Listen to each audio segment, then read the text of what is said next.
Estás escuchando Cardiólogos 360. Hola, bienvenidos a todos. Mi nombre es Rafael Colma y estás escuchando Cardiólogos 360. Como cada capítulo me acompañan dos personas encantadoras y especiales y sobre todo conocedoras del tema, la doctora María Sanz y el doctor Cristian Caseu. Chicos, ¿qué tal? ¿Cómo estáis? ¿Con energía para este nuevo capítulo? Muy bien, ¿y tú? Fenomenal. Aquí con muchas ganas de compartir con nuestra audiencia. Cristian, ¿qué tal? Fantástico, muchas ganas de empezar a tope este año y aportando valor para nuestro público, para nuestra gente, seguir aprendiendo, teniendo el feedback de ellos. Así que bueno, una vez más nos juntamos para este cometido que se llama Cardiólogos 360, ¿no? Esa visión integral de la cardiología. Eso es. Bueno, pues este capítulo hablaremos sobre algo muy importante que es la arritmia más frecuente que padece la población adulta. Estamos hablando de la fibrilación auricular. A lo mejor en algún momento habrás escuchado sobre esta arritmia, bien sea porque padeces de ella o tal vez algún familiar, algún amigo o algún conocido, ¿no? Pero, ¿qué es realmente la fibrilación auricular? ¿Cuáles son las causas por las cuales aparecen esta arritmia o cómo podemos tratarla? Y sobre todo, ¿cómo podemos prevenir que aparezca la fibrilación auricular siendo que es la arritmia más frecuente? Pues estas preguntas y muchas otras más vamos a tocar justo en este capítulo y, como no, lo vamos a hacer desde una visión integral, desde una visión 360. Para que no te pierdas nada del contenido que hemos preparado para ti y que preparamos con mucho cariño, te recuerdo suscribirte a nuestro canal de podcast que lo vas a tener disponible en dos plataformas de momento, en iVoox y en YouTube. Así que arrancamos con este capítulo, fibrilación auricular. Es la arritmia más frecuente y creo que antes de empezar, evidentemente, tenemos que saber qué es. Y tal vez Cristian nos puede ayudar un poquito a entender o saber qué es esta arritmia. Y Cristian, vamos a compartir con nuestros oyentes con palabras sencillas qué es la fibrilación auricular. Y bueno, tu aclaración, Rafa, con palabras sencillas, qué difícil se nos hace a veces a los médicos, ¿no? Pero mira, prácticamente vamos a intentar navegar entre esa situación científica, pero que también que la gente de calle nos entienda, ¿no? O sea, el corazón es prácticamente como una casa, ¿no? Y tiene sus habitaciones, ¿no? Y esas habitaciones donde entra tienen cables, ¿no? Tienen sistema eléctrico. Y esos sistemas eléctricos a veces se ven afectados. Entonces, en este caso, la fibrilación auricular, que es, no, como tú bien mencionaste, es una de las más comunes, es prácticamente una descoordinación de toda esa actividad eléctrica que lo que busca una contracción unísona, una contracción, como quien dice, todo al mismo momento del corazón. Entonces, desgraciadamente, por diferentes situaciones que vamos a ir comentando con el correr del capítulo, ese conjunto como quien dice, del ritmo cardíaco se ve afectado. Por eso se habla de que la fibrilación auricular se caracteriza por ser una disociación, no es prácticamente un descoordinamiento de toda la actividad eléctrica del corazón.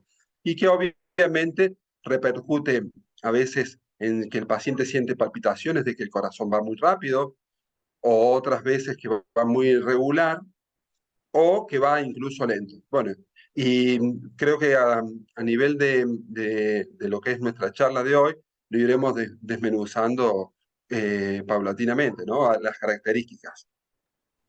Fenomenal. Entonces, ha dicho que la fibrilación auricular es una arritmia, se genera en una estructura del corazón, que es la aurícula, ¿no? La aurícula donde se produce y genera un ritmo irregular. Cristian, y si las personas que nos están oyendo, que dicen, bueno, ya más o menos me queda claro que es la fibrilación auricular, pero ¿qué síntomas puedo tener si padezco de fibrilación auricular? ¿Tú le pudieras decir a los oyentes qué pueden notar cuando tienen fibrilación auricular? Muy bien. Como comentábamos, esta descoordinación de la actividad eléctrica que ocurre en esta cámaras que hablábamos, donde está en la habitación, como quien dice que tiene corazón, que se llama aurícula, lo que genera es que esa irregularidad en el pulso percibamos como latidos que son un poquitito más fuertes o incluso más rápidos, ¿no? Entonces, eso sí que se genera un poquitito de malestar, malestar torácico, de que incluso a veces nos fatiguemos más, ¿sí? Si hacemos deporte, que nos cansemos más rápido. eh, y prácticamente esos suelen ser los síntomas más cardinales que los pacientes nos refieren, ¿no? Pero bueno, como es algo tan frecuente, disponemos de un gran arsenal no solo dentro de la parte clínica, sino en la parte de aparatos para discriminar qué tipo de arritmia se trata. Muy bien, o sea que estamos hablando de una arritmia en la cual se nota principalmente por palpitaciones, ¿no? Producidas por esa irregularidad, el agotamiento, el cansancio que pueden tener nuestros pacientes. Bueno, sabiendo ahora un poco esto, una de las preguntas que habitualmente nos hacen es, bueno, ¿qué origina la fibrilación auricular? ¿Por qué se produce todo esto? Hay que tener en cuenta que la fibrilación auricular afecta aproximadamente entre el 2 al 4% de la población general y se estima que va a seguir creciendo en los próximos años entre un 2,3 de incidencia. Y esto se debe a que la población cada vez es más longeva. Así que una de las principales causas por las cuales o factores de riesgo por las que la gente desarrolla la fibrilación auricular es la edad. Entre más edad, más riesgo tenemos de desarrollar fibrilación auricular. Luego tenemos otros motivos como puede ser la raza caucásica es más frecuente o el sexo en el hombre es más frecuente que la mujer.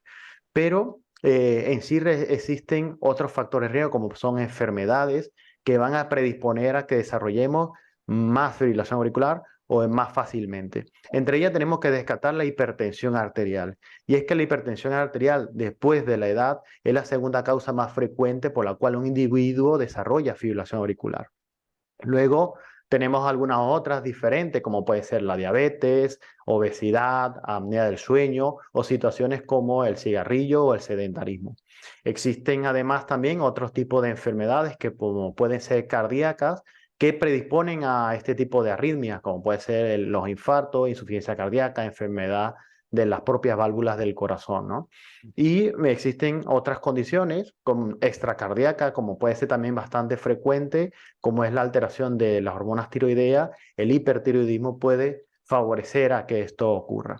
Y existe una última, no una última causa, pero sí una que es poco frecuente o tal vez poco conocida y que es interesante que comentemos el día de hoy, que es el entrenamiento de resistencia con alto volumen. Como habéis escuchado, el entrenamiento físico, pero de altas intensidades, con altas cargas, puede producir en personas, pues fibrilación auricular. Y si este es un tema que no lo vamos a desarrollar ahora, si estás interesado porque eres deportista, porque realizas deporte o conoces a alguien que realiza mucha actividad física, te vamos a recomendar que escuche nuestro próximo capítulo del podcast porque vamos a hablar sobre la fibrilación auricular pero en deportistas. Así que el día de hoy solamente comentamos que es una de las posibles causas, pero si te interesa este tema, te lo dejamos para dentro de 15 días que estaremos comentándote todo lo que debes saber al respecto. Ahora, una vez conocidos cuáles son las posibles causas que desarrollan esta arritmia, tenéis que saber también que la fibrilación auricular existe en diferentes tipos. Y yo creo que María nos puede comentar un poco cuáles son los tipos de fibrilación auricular para que nuestros oyentes sepan cuando se le diagnostican y le dan un nombre de qué están hablando. Bueno, nosotros en la clínica, para favorecer un poco la clasificación de pacientes y tener un poco, poder categorizarlos, ¿no? De alguna manera, clasificamos los distintos tipos de fibrilación auricular en base a cuánto se han iniciado y cuánto duran, digámoslo así. Entonces, la última clasificación que salió en el 2020, que es la que nosotros utilizamos habitualmente en la práctica clínica de la Sociedad Europea de Cardiología, divide la fibrilación auricular en 5, digamos, categorías. La primera sería el primer episodio de fibrilación auricular, lo llaman como primer episodio, da igual la duración, es la primera vez que tienes esta arritmia. La siguiente sería paroxística. ¿Paroxística qué quiere decir? Pues que viene y que va, es decir, que se autolimita sin que nosotros tengamos que hacer nada para ello, ¿no? Tiene una duración habitualmente de menos de 7 días y se autolimita simplemente si nosotros dan un tratamiento o intentar que esta arritmia se vaya. Luego la siguiente categoría es lo que llamamos persistente, que sería aquella pues que si nosotros no hacemos nada, continúa. Es decir, si yo no doy un tratamiento farmacológico o hago una cardioversión eléctrica, que básicamente cardioversión eléctrica no lo hemos comentado, pero seguro que muchos de nuestros oyentes, si han tenido personas que han tenido fibrilación auricular, les vendrá a la cabeza, es básicamente hacer un choque eléctrico para nosotros reiniciar al corazón y que vuelva otra vez a tener su ritmo normal, ¿no? Podemos hacerlo esto mediante fármacos o mediante este choque eléctrico. Pero digamos que la persistente sería esto, o sea, nosotros tenemos que hacer algo para que esta fibrilación auricular se vaya. Y incluso hablando de una persistente de larga duración, que sería aquella que dura más de 12 meses si no hacemos nada. Y ya la última categoría sería la permanente, que es aquella en la que tanto en consenso con el paciente y el médico deciden que, bueno, que el ritmo habitual del corazón del paciente va a ser una fibrilación auricular. Entonces, hablaremos de estas estrategias de tratamiento de la fibrilación auricular, pero sería básicamente que el ritmo del corazón propio será fibrilación auricular y no el ritmo habitual nuestro, que es el sinusal. Bueno, pues importantísimo esto que acabas de comentar, María, porque a la final, en función de estos tipos, de esta clasificación, luego se va a dirigir un poco el tipo de tratamiento o la estrategia que vamos a seguir, ¿no? Muy interesante. Ahora bien, ya sabemos qué es la fibrilación auricular, qué síntomas puede tener y cuáles son los tipos, pero la gente nos preguntará, ya, pero yo ahora tengo palpitaciones, tengo cansancio, resulta que pudiera que esté padeciendo de esta fibrilación auricular, ¿qué puedo hacer para diagnosticarlo? ¿Cómo lo podemos diagnosticar? Y a lo mejor, Cristian, nos puedes ayudar a darle un poco de luz a nuestros oyentes de qué forma se puede diagnosticar una fibrilación auricular. Bueno, buenísima pregunta. Mira, normalmente lo que solemos decir, bueno, vamos a verle, sospechamos que hay fantasmas, ¿no? Bueno, vamos a verle la sábana a los fantasmas, ¿no? ¿Cómo se hace esto? Prácticamente para confirmar la presencia, lógicamente, de esta irregularidad en la contracción del corazón, necesitamos hacer un electrocardiograma. Eh, pero sucede muchas veces que hay ciertos ritmos que van alternando, como comentó María, entre el ritmo normal y el ritmo de fibrilación auricular.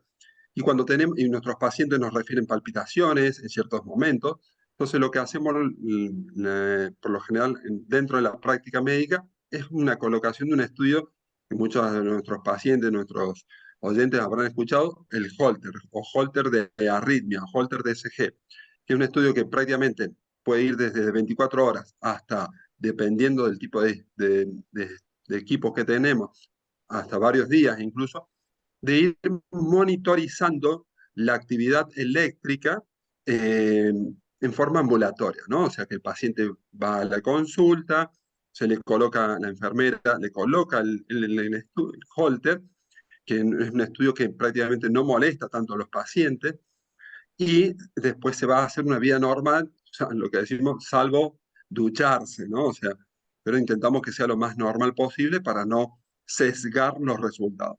Entonces, de esta forma podemos después comprobar la presencia de esta arritmia y clasificarla según lo que había en la clasificación que había comentado María. Y bueno, y como comentamos en el capítulo anterior, sobre el tema de estos nuevos dispositivos con que disponemos hoy por hoy, también nos ayudan a, como quien dice, incluso a confirmar que hay una fibrilación auricular, porque muchos de los nuevos smartwatch permiten hacer electrocardiograma, o incluso si estoy realizando deporte y veo, tengo una banda de pulso y veo un cambio muy drástico y muy regular de nuestras pulsaciones, podemos sospechar de que estamos padeciendo esta arritmia y nuevamente iremos al médico y él nos practicará los estudios pertinentes, como comentamos, en un electrocardiograma, un Holter. Así que bueno, gracias a Dios, tenemos, es muy, como quien dice, muy sencillo poner en evidencia esta arritmia para un rápido tratamiento y control. Fenomenal. Entonces, el diagnóstico no tan solo podemos contar con los típicos dispositivos o equipos que encontramos en la consulta médica, ¿no? De electrocardiograma Holter, sino que también los propios dispositivos que pueden estar a disposición de del propio paciente, ayudarnos a hacer el despistaje, a lo mejor de esta arritmia, evidentemente, luego corroborado con un profesional que corrobora que efectivamente que esté ante la fibrilación auricular, ¿no? Genial. Bueno, pues recordamos al oyente que están escuchando el podcast de Cardiólogos 360, el día de hoy hablando de la arritmia más frecuente en la población. Es la primera causa la primera arritmia o la arritmia más frecuente que vemos nosotros en urgencia. Y hemos hablado sobre qué es la fibrilación auricular, los síntomas, cómo diagnosticarla. Y muchas veces vienen y nos preguntan, ¿no? A María, a Cristian, a mí en las consultas, y seguramente que a muchos cardiólogos le harán la misma pregunta. Dice, bueno, doctor, ya usted me ha diagnosticado de fibrilación auricular, me ha puesto tratamiento tal vez. ¿Y qué tengo que hacer si estando en casa de repente empiezo con un episodio de fibrilación auricular? Porque como bien ha dicho María, hay tipos de fibrilación auricular donde las personas están principalmente en su ritmo normal y que en un momento determinado, que no se sabe cuándo, pues puede aparecer esta arritmia nuevamente. ¿Qué hago si me da un episodio de fibrilación auricular aguda y estoy en mi casa o estoy en otro sitio? Bueno, pues para ello vamos a dar algunas recomendaciones.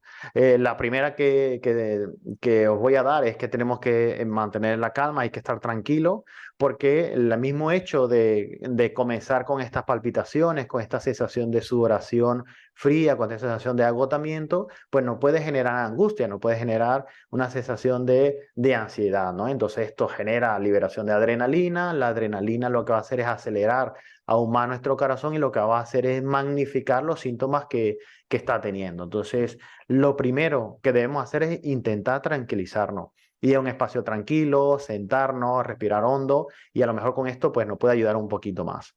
La otra cosa que os queríamos comentar es el hecho con relación a la medicación que están tomando, a lo mejor no cambiar la pauta de la medicación, porque a lo mejor en esa misma situación de angustia, de no saber qué hacer, puede que se tomen la medicación tengan la idea de tomarse la medicación de forma incorrecta o adelantarla o atrasarla o tomar algo que alguien le ha dicho que se tomen, qué sé yo, muchas cosas que pueden pasar por vuestra cabeza y aquí la recomendación es mantener la pauta de prescripción, lo que le hemos mandado a casa es lo que hay que tomarse. Hay una condición en particular que es en algún tipo de fibrilación auricular, sobre todo a lo mejor en la paroxística y en aquellas personas que están tomando ya tratamiento antiarrítmico, en donde se puede seguir una estrategia que es el de pill in the pocket, que eso significa la final, es la estrategia de la píldora del bolsillo. Y esta estrategia consiste en incrementar la dosis del tratamiento antiarrítmico y para intentar yugular o quitar la arritmia. Pero si estás en casa y estás escuchando esto y padeces de fibrilación auricular, tienes que saber que esto lo tienes que consensuar con tu cardiólogo, tienes que comentarlo para ver si es factible para tu tipo de arritmia y sobre todo si estás tomando el tratamiento adecuado para ello, ¿vale? Y como última recomendación, es cuando tenemos que acudir a urgencia. Tenemos este episodio de fibrilación auricular, cuando tengo que yo alarmarme y acudir a un centro para que me vea un médico. Bueno, pues a los síntomas habituales que te ocurren cuando tienes fibrilación auricular, si además de eso empiezas a notar dolor en el pecho, te desmayas, mareo, falta de aire importante, pues a lo mejor son signos que pueden decirnos que algo no va bien y sería a lo mejor el momento para acudir a urgencias. Así que bueno, te dejo estas recomendaciones en el caso que te lleguen a dar algún episodio de fibrilación auricular y estás en casa o estás en otro sitio. Ahora bien, el parte de la ansiedad que le puede dar a una persona cuando tienes estos episodios de fibrilación auricular es el hecho de saber realmente qué tan peligrosa es esta arritmia, ¿no? ¿A qué le tengo que temer? Y María, tú le pudieras comentar a lo mejor a la gente a qué le tienen que temer a la fibrilación auricular, cuáles realmente las complicaciones, las consecuencias de esta arritmia. Bueno, lo primero, dar una buena noticia. Realmente, si nosotros tratamos y hacemos un seguimiento correcto de la fibrilación auricular, las complicaciones son infrecuentes, pero es verdad que aquellas que pueden aparecer son bastante graves, ¿no? La complicación a la que más tememos los médicos y los propios pacientes es el infarto cerebral o embolia cerebral. Como explicó mi compañero Cristian previamente, pues cuando tenemos una fibrilación auricular, la función auricular prácticamente desaparece, ¿no? No hay un ritmo y se queda como la sangre remansada o estancada en la aurícula. Esto favorece la aparición de coágulos en la aurícula y sabemos que la sangre va directa del corazón izquierdo, lo primero que se encuentra es el cerebro. Por tanto, cuando tenemos un coágulo puede aparecer un émbolo y ir al cerebro. Entonces, un infarto cerebral, lógicamente, es a lo que más tememos por las consecuencias que ello podría tener. Por eso, dependiendo de una serie de características del paciente, tiene indicación o no de tomar anticoagulación, pero en el caso de que la tenga es esencial que el paciente tome estos fármacos que permiten que la sangre esté un poquito más líquida y disminuye la probabilidad de tener un coágulo, ¿no? Otras complicaciones son la insuficiencia cardíaca, que es básicamente cuando el corazón no bombea correctamente, el paciente empieza a tener sensación de falta de aire, disminución de la capacidad funcional, disminuye lógicamente la calidad de vida del paciente y esto ocurre sobre todo cuando la fibrilación auricular se pone encima de otra patología cardiovascular, ¿no? Es como parte de otra patología cardiovascular. Claro, estás hablando de entonces de situaciones de complicaciones importantes y de allí a las personas que padecen de fibrilación auricular hay que colocarle tratamiento justamente para evitar que tengan estas complicaciones o bien sea del desarrollo del trombo que habías comentado o de llegar a desencadenar una insuficiencia cardíaca por debilidad, ¿no? Justamente entonces nos abre la puerta para hacer la siguiente pregunta que sería ¿qué tratamiento podemos ofrecerle a nuestros pacientes para evitar justamente estas complicaciones? Bien. Prácticamente todos los temas se van uniendo uno tras del otro, ¿no? Como una cascada. Y es muy bonito porque estamos tocando todas las dudas que nuestros pacientes, nuestros oyentes pueden tener, ¿no? Esto es el día a día, ¿no? Y así como comentaste, Rafael, así como también hiciste la introducción, María, aquí vamos a plantear prácticamente dos situaciones, ¿no? O sea, yo lo he intentado resumir. Primero que nada, vamos a hablar de que si ese ritmo que tenemos alterado, irregular, lo podemos alterar, o sea, lo podemos normalizar con fármacos, y entonces tomaremos una decisión que va también un poquitito de la mano que comentaste con ciertos fármacos, Rafael, como ese pill in the pocket, eh, pero bueno, ya en urgencia se tomarían otras medidas, o una cardioversión eléctrica que va a depender también de otros factores. Y por otro lado, evitar la complicación que más le tememos, ¿no? Que es terminar con un ictus, terminar con un accidente cerebral isquémico, ¿no? Entonces, y eso va a depender un poquito de todo el perfil del paciente.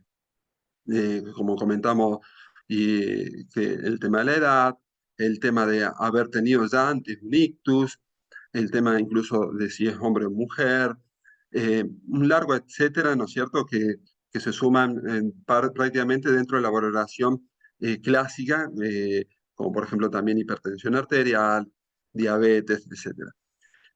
Además de esto, o sea, de tener estas particularidades, los médicos nos ayudamos con lo que comentamos, o sea, la valoración de ese ritmo mediante el electro, mediante el Holter, mediante una ecografía cardíaca para ver qué tipo de corazón tenemos, ¿no? O sea, y si ese corazón también tiene un fallo cardíaco importante asociado, etcétera. Al menos como una medida básica, junto también con la analítica de sangre, para saber si ese paciente es susceptible de tomar un fármaco que evite la formación de coágulos consecuencia de ese movimiento irregular en la aurícula, ¿no? Ese, como inventaste, María, ese remanso, o sea, como quien dice, sangre estancada que desgraciadamente favorece a formar este trombo. Entonces, resumiendo, primero vamos a controlar o a frenar también ese ritmo cardíaco irregular, si va muy rápido. Y también, por otro lado, vamos a evitar la complicación más temida de la fibrilación auricular con fármacos que nos permitan evitar la formación de coágulos. Así que bueno, sí que es una patología crónica y en donde un fármaco puede venir bien ahora, pero tal vez no sea tan necesario, incluso haya que retirarlo rápidamente, de acuerdo a la evolución que va teniendo el paciente a través de a veces de los meses, de los años. Sí.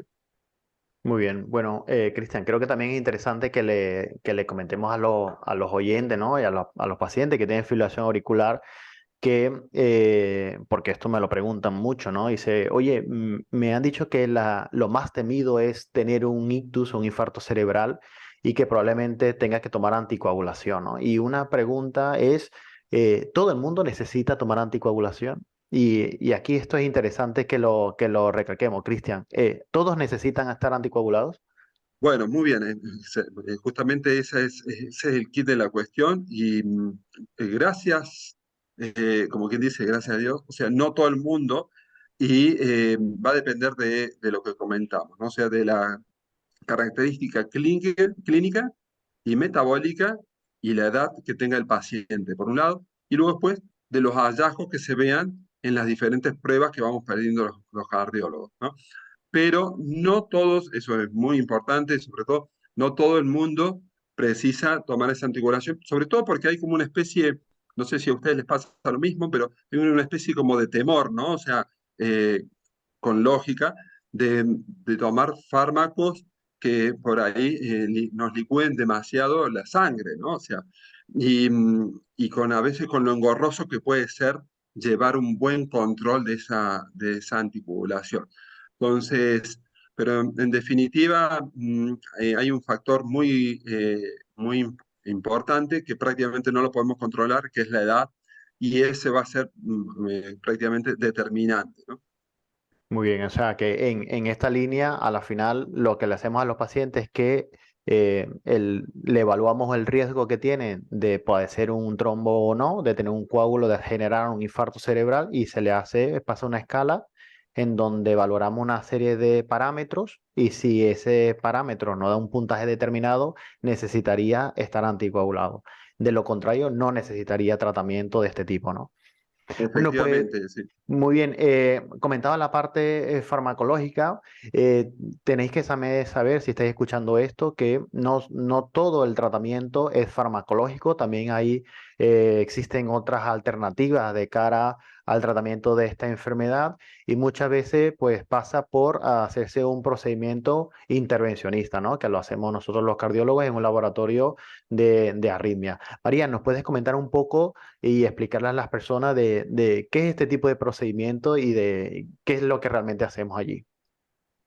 Bueno, como comentaba Cristian, nosotros cuando decidimos qué vamos a hacer con el paciente en cuanto no a la anticoagulación, sino al tratamiento, si queremos que el paciente siga en ritmo de fibrilación auricular, con esta estrategia que decimos de control del ritmo, que no vaya rápida la fibrilación auricular, pero la dejamos estar, o si queremos quitarle la fibrilación auricular, ¿no? Cuando queremos quitar esta fibrilación auricular, que os decía, como volver al ritmo sinusal, pues podemos dar esta serie de fármacos que comentaba mi compañero, o tenemos esta estrategia que nació hace ya 20 años, pero inició, la verdad, los procedimientos iniciales tenían bastantes complicaciones y no eran para todos los pacientes, como tampoco es ahora, pero la técnica ha ido evolucionando y es lo que llamamos ablación de fibrilación auricular, que muchos de nuestros oyentes lo habrán oído, ¿no? ¿Esto qué quiere decir? Pues nosotros con un catéter llegamos hasta unas zonas específicas de la aurícula, donde vamos a quemar mediante distintas técnicas, bien sea por frío o por calor, unos puntos donde sabemos que se suele generar la fibrilación auricular. Entonces quemamos estos puntos para evitar que vuelva a aparecer, ¿no? La verdad es que es un procedimiento que está teniendo cada vez más éxito entre equipos bien formados que han llevado, o sea, tienen cierto expertise, han hecho muchos casos, puede llegar hasta el 80-90% y las complicaciones son cada vez menores. Se habla de un 5% incluso menos en equipos expertos. ¿Cuál es la clave de todo? Que el team, que el equipo que realiza esta intervención sea experto y también que el paciente siga las características adecuadas para realizar esta intervención. Una cosa que creo que es muy importante que los pacientes tengan en cuenta, porque ya, como bien comentó mi compañero Cristian, a muchos les preocupa la anticoagulación, es que si nosotros quitamos la arritmia mediante esta ablación y tú tienes indicación de anticoagulación, aunque el cateterismo y esta ablación sea efectiva, la mayor parte de los pacientes, por no decir casi la totalidad, tendrán que seguir con anticoagulación. Entonces, bueno, no es una, digamos, no es un intervencionismo para quitar la anticoagulación, sino para vivir en ritmo sinusal o ritmo normal del corazón. María, y los pacientes que esto lo preguntan, ¿no? Vale, me hacen la ablación, en principio, ¿ya esto estoy curado o existe la probabilidad de que vuelva a tener nuevamente la arritmia? Como os decía, el éxito, pues bueno, está entre el 80 y 90%, pero en este éxito se habla también de recurrencias, es decir, puede recurrir. Esto no quiere decir que no te puedan hacer otro tipo de, o sea, repetir la intervención, pero sí que el paciente tiene que tener en cuenta que no es, hay otros tipos de ablaciones, de otro tipo de arritmias que tienen un éxito casi del 100%, en este caso no estamos un poco alejados de ahí. Y el paciente tiene que tener en mente que esto puede aparecer. Y otra cosa importante es que a veces con la ablación logramos que no aparezcan episodios largos de fibrilación auricular, pero sí pueden aparecer pequeños latidos que se notan como irregulares, pero no llega a ser una fibrilación auricular o es de muy corta duración y esto no lo logra quitar. Pero realmente sí que mejora mucho la calidad de vida y sobre todo esta posibilidad de llegar a insuficiencia cardíaca, ¿no? Porque no estamos tanto tiempo en fibrilación auricular cuando es exitosa, lógicamente. Claro. Algo para destacar a colación de todo esto es que sobre todo lo que nos gusta muchas veces decir a los cardiólogos es que más tiempo estemos en arritmia, más difícil va a ser después quitarla, ¿no? Entonces, y hoy por hoy sabemos si estamos en un ritmo normal, es muy probable de que tengamos más éxito prácticamente durante la ablación de la fibrilación auricular, ¿no? O sea, entonces, es un poquito también como quien dice una situación especulativa de resolvamos esta situación rápido para garantizar de que cuando querramos hacerla no lleguemos tarde, porque hay ciertas personas que no todo, que ya la ablación prácticamente, como quien dice, se han pasado de largo, o sea, ya no es una opción para lograr ese tratamiento de la arritmia, ¿no? Entonces, y que muchas veces también se necesitan ¿no? varias intervenciones, ¿no? Si ustedes tendrán varios pacientes que, sobre todo gente joven, que 2, 3 intervenciones y bueno, y ahí están, ¿no? O sea, Sí, ¿no? En este sentido también es importante que la gente que nos está oyendo sepa que el que se haga una nueva intervención incrementa la tasa de éxito aún más. Es decir, no es igual el que la tasa de éxito o la probabilidad de éxito que tiene una primera intervención, el que se haga una segunda o incluso una tercera. Entre más intervención, teóricamente nos acercaremos más a eliminar o aislar esta arritmia con más eficacia, ¿no? Bueno, pues hemos hablado de la fibrilación auricular, hemos dicho qué es la fibrilación auricular, cómo se diagnostica, cómo se trata. Y estamos ya llegando al final de este podcast y no me quiero o no queremos despedirnos y dar algunas recomendaciones sobre la fibrilación auricular. Y son recomendaciones generales, tanto para la prevención como para aquellos pacientes que ya padecen de la fibrilación auricular. La primera recomendación es controla tu tensión arterial. Dijimos que la tensión arterial es la primera causa después de la edad de padecer de fibrilación auricular. La edad, por desgracia, todavía no podemos tratarla, no podemos quitar años, pero lo que sí no, no podemos entiendo. hacer todavía, pero lo que sí podemos hacer es controlar la tensión arterial. Así que si no eres hipertenso, haz todo aquello que puedas hacer, controla tus factores de riesgo para no desarrollar hipertensión. Y si ya eres hipertenso, lo importante es controlar tus cifras de tensión arterial. Otra recomendación es moderar el consumo de alcohol. Muy frecuente entre la gente joven, los botellones, el consumo abundante de alcohol. Además, está descrito que en personas jóvenes, sobre todo, después de un consumo abundante de alcohol, pues al otro día pueden tener episodios de fibrilación auricular sin tener ningún otro factor de riesgo más que el propio hecho de haber consumido mucho alcohol. Sabemos que el alcohol es un tóxico directo para el corazón, así que si lo puedes evitar, mejor, y si no, pues por lo menos un consumo moderado. Otra Claro, recomendación. sí, Sí, perdona, perdona, Cristian. Rafa, Sí, haciendo colación, que eso lo vemos mucho. Claro, se suma el alcohol, si consumen a otras sustancias ilícitas o estimulantes, y a veces se acompañan también el alcohol con bebidas energéticas con una alta cantidad de cafeína en forma aguda y pocas horas de sueño, etcétera, etcétera. Claro, se da prácticamente el combo perfecto para la tormenta perfecta, ¿no? Entonces, y eso, uno dice, uy, ya sufro del corazón. No, es que, ¿cómo no vas a tener esa arritmia con la situación que has vivido estas últimas 24 horas, ¿no? Justo, justo. De hecho, era la recomendación siguiente, Cristian, que era el de evitar los estimulantes o tóxicos, ¿no? Iba justamente por ello, porque es muy frecuente verlo cuando en la juventud está por allí, bueno, juventud y no tan juventud, ¿eh? O sea, que ver por allí que de repente están tomando alcohol y empiezan a combinarlo con Red Bull, Monster y demás. Y lo que dices, el consumo de otros tipos de tóxicos ilícitos que favorecen aún más la aparición de este tipo de arritmia. Pero luego hay otro tipo de tóxicos que no son ilícitos y que pues, la gente pues está por allí que se puede comprar perfectamente, que es el tabaco, el conocido cigarrillo, que sabemos cómo la nicotina también es un estimulante y se ha demostrado que incrementa, favorece el desarrollo de fibrilación auricular. Así que si fumas, tienes riesgo de padecer de fibrilación auricular y no tan solo esto, sino también de otro tipo de enfermedad del corazón como puede ser la cardiopatía isquémica o cáncer a diferentes niveles. Así que una de las estrategias muy eficaces para tener salud es dejar de fumar. Luego, otra recomendación es bajar de peso. Se ha visto cómo en las personas obesas las estructuras auricular también está dilatada, también se inflaman y por eso las personas obesas tienen más riesgo de desarrollar fibrilación auricular. Así como una medida de prevención, si no tienes fibrilación auricular, sería bajar de peso y una medida para controlar tu arritmia, si ya la padeces, también sería bajar de peso. Y por último, pero no por ello importante, todo lo contrario, muy importante es el ejercicio físico. El ejercicio físico, amigos, es la piedra angular del tratamiento y de la prevención de la fibrilación auricular. Si no padece de fibrilación auricular, tienes que saber que el ejercicio físico previene el desarrollo de fibrilación auricular, sobre todo cuando se realiza una intensidad moderada. Hemos dicho previamente que para padecer fibrilación auricular, muchas veces la hipertensión, la diabetes, la obesidad, la apnea del sueño, el sedentarismo favorece. Y justo esto es lo que el ejercicio va a mejorar.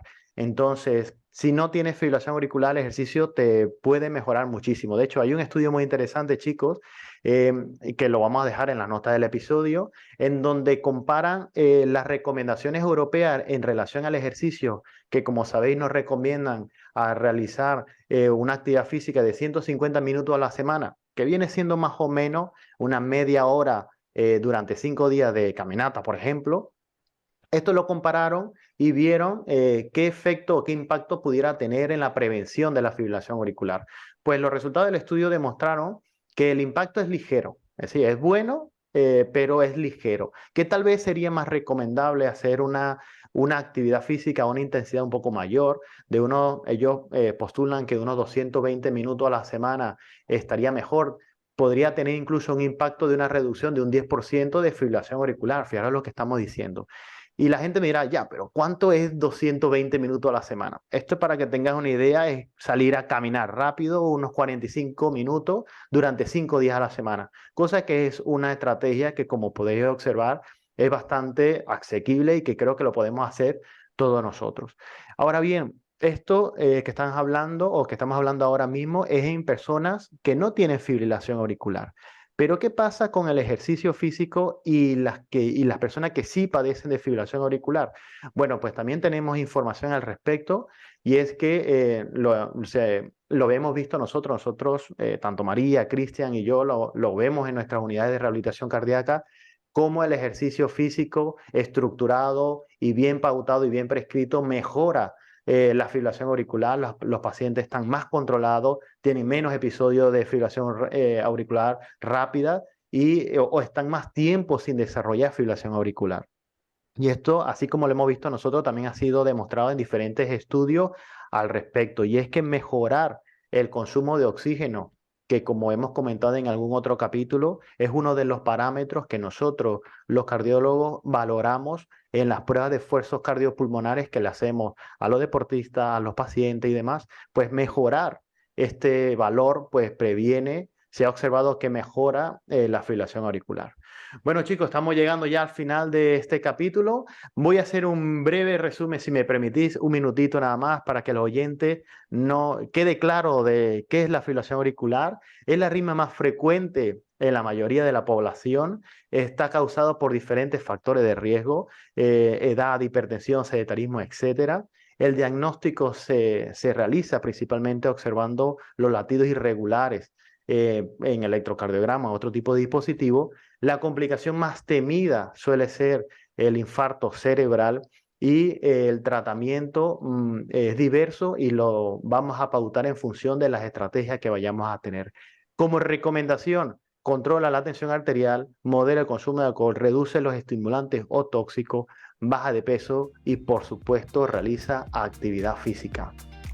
Bueno, pues hasta aquí nuestro podcast del día de hoy. Espero que les haya servido mucho para entender un poco sobre esta enfermedad. Chicos, como siempre, un placer estar con vosotros. Es una maravilla estar con ustedes y compartir. Muchas gracias por poder divulgar vuestro conocimiento.